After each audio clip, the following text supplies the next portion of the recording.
2027 विधानसभा चुनाव जैसे जैसे करीब आ रहा है, उत्तर प्रदेश की राजनीति एक बार फिर गर्म हो रही है। आरोप प्रत्यारोप का खेल बढ़ता जा रहा है। पंचायती राज का चुनाव भी प्रदेश में होने वाला है। इसी पंचायत राज चुनाव में बीजेपी की सहयोगी दल बीजेपी को आंखें दिखा रही हैं। उत्तर प्रदेश में ओपी राजभर, अनुप्रिया पटेल, संजय निषाद ने पहले ही साफ कर दिया है कि पंचायत के चुनाव में वो बीजेपी के साथ चुनाव नहीं लड़ने वाले हैं। इसीलिए ये कहा जा रहा है कि 2027 की विधानसभा चुनाव में बीजेपी कमजोर पड़ सकती है, जिसका सीधा फायदा अखिलेश यादव को मिल सकता है। इसके अलावा 2027 चुनाव में बीजेपी की ओर से योगी की वो कौन सी कमजोरी है जिसका फायदा अखिलेश यादव उठाकर प्रदेश में अपनी सरकार बना सकते हैं। आइए आज हम इसी पर बात करते हैं कि सूबे के मुखिया योगी आदित्यनाथ की वो कौन सी कमजोरी है जिसका फायदा विपक्षी दल ने अगर उठा लिया तो यूपी में बड़ा खेल हो सकता है। मुख्यमंत्री योगी आदित्यनाथ जो 2017 और 2022 में भाजपा को प्रचंड बहुमत दिला चुके हैं, अब तीसरे कार्यकाल की ओर देख रहे हैं। लेकिन इस बार चुनौती सिर्फ विपक्ष से नहीं है, आंतरिक और जमीनी स्तर की कमजोरियों से भी है।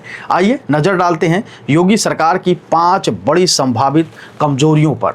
सूबे में वर्तमान की सरकार सबसे बड़ी कमजोरी यह है कि बेरोजगारी और पेपर लीक कांड से उसको काफी ज्यादा नुकसान हो सकता है। इससे यूथ का गुस्सा बढ़ता जा रहा है। बीजेपी सरकार से उनका भरोसा कम हो रहा है। बीते वर्षों में यूपी में तमाम सरकारी भर्तियों के पेपर लीक हुए हैं, चाहे वो यूपी टेट हो, पुलिस भर्ती हो, पेट जैसी परीक्षाएं रही हैं, वो चर्चा में रही हैं। लाखों बेरोजगार युवाओं में सरकार के प्रति नाराजगी स्पष्ट है, जिसे विपक्ष भुनाने की तैयारी में है। दूसरी बात, बुलडोजर की चर्चा। ये बात कहने में कोई दो राय नहीं है कि बुलडोजर एक्शन ने मुख्यमंत्री योगी की छवि को बहुत मजबूत किया है, लेकिन कई मामलों में न्यायिक संस्थाओं से टकराव की स्थिति भी बनी है। सुप्रीम कोर्ट और हाई कोर्ट की फटकारें सरकार की कानून से ऊपर कार्यशैली पर सवाल उठाती रही हैं। अल्पसंख्यकों के एक वर्ग में असुरक्षा की भावना भी इसी से जुड़ी हुई है। तीसरी सबसे बड़ी कमजोरी के तौर पर देखा जाए तो जमीनी स्तर पर बीजेपी विधायक और प्रशासन में टकराव की स्थिति रही है। बीते कुछ सालों में प्रदेश के कई जिलों से बीजेपी के विधायकों और स्थानीय अफसरों के बीच टकराव की खबरें सामने आई हैं।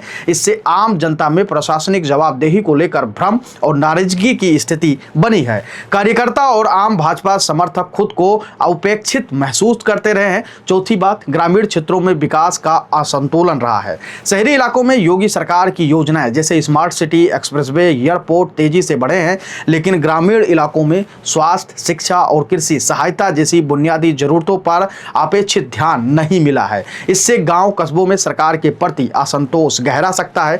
पांचवी सबसे बड़ी ज्यादा और महत्वपूर्ण बात यह है और सबसे बड़ा मुद्दा यह है कि पार्टी के भीतर उत्तराधिकारी की चर्चा और सत्ता की थकान रही है। लगातार 2 कार्यकाल के बाद अब बीजेपी के भीतर ही नेतृत्व को लेकर नई चर्चाएं शुरू हो गई हैं। योगी बनाम दिल्ली यानी केंद्र और प्रदेश नेतृत्व के बीच खींचतान की बातें भी राजनीतिक गलियारों में तैरती रही हैं। 10 साल की सत्ता के बाद सत्ता विरोधी लहर का खतरा भी अब पहले से कहीं ज्यादा प्रबल हो गया है। इसीलिए सूबे के मुख्य विपक्ष पार्टी सपा इस बार इन सारे मुद्दों को भुनाने का प्रयास करेगी। अखिलेश को अगर सत्ता की कुंजी चाहिए तो जनता के बीच में जाकर संघर्ष उनको करनी पड़ेगी, वरना योगी आदित्यनाथ की लोकप्रियता अभी भी मजबूत है। लेकिन 2027 तक का सफर उतना आसान नहीं होने वाला है योगी के लिए जितना 2017 में था। बेरोजगारी, प्रशासनिक असंतुलन और सत्ता की थकान जैसे मुद्दे अगर समय रहते बीजेपी ने नहीं सुलझाए तो यह विपक्ष के लिए बड़ा अवसर बन सकता है। वैसे आप अपनी राय हमें दे सकते हैं, कमेंट सेक्शन में बता सकते हैं कि 2027 के विधानसभा चुनाव में कौन किस पर भारी पड़ने वाला है